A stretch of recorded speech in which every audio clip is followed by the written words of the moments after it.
বুঝল না, কেউ বুঝল না হুমায়ুন কবিরের মনের ব্যথা। আর কি করবে, কিভাবে বোঝাবে?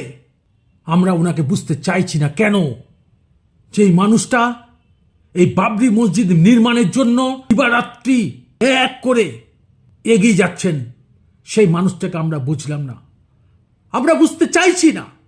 কিন্তু কেন কেন বুঝতে চাইছি না ওনাকে? কিছু সংখ্যক মানুষ অভিযোগ আনছেন যে হুমায়ুন কবির নিজের রাজনীতি চমকানোর জন্য এই সমস্ত নাটক করছেন।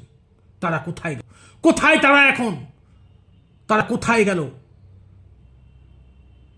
আজকে হুমায়ুন কবির নিজের মুখ দিয়ে কি বলছেন শুনুন। কোনো সিটে লড়াই করব না। আমার যে জেউপি পার্টি, সেই পার্টি অন্য কাউকে চেয়ারম্যানের দায়িত্ব তুলে দিয়ে আমিও শুধু মসজিদ নিয়ে আর ওই সৌদি আরবে যাব, পবিত্র হজে গিয়ে হজ করে এসে আমি ইসলাম ধর্মাবলম্বী মানুষের হয়ে কাজ করব। পৃথিবীতে যে কটা দিন মহান আল্লাহ তাআলা আমাকে বাঁচিয়ে রাখেন বা হায়াতে রাখেন। আজকে উনার রাজনীতির যে ভবিষ্যৎ, যে দল গড়ে ওঠার স্বপ্ন, সেই স্বপ্নকে নিজের পা দিয়ে পাড়িয়ে চূর্ণ বিচূর্ণ করে ফেললেন। আমরা কেন এখনো বুঝছি না উনাকে, আমরা কেন বুঝতে চাইছি না উনাকে?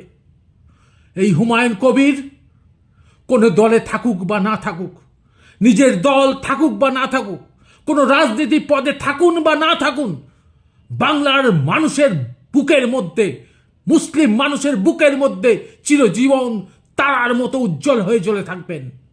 ভিডিওটা ভালো লাগলে নিশ্চয়ই শেয়ার, লাইক করবেন, ফলো করতে ভুলবেন না। ধন্যবাদ। জয় হিন্দ, জয় ভারত।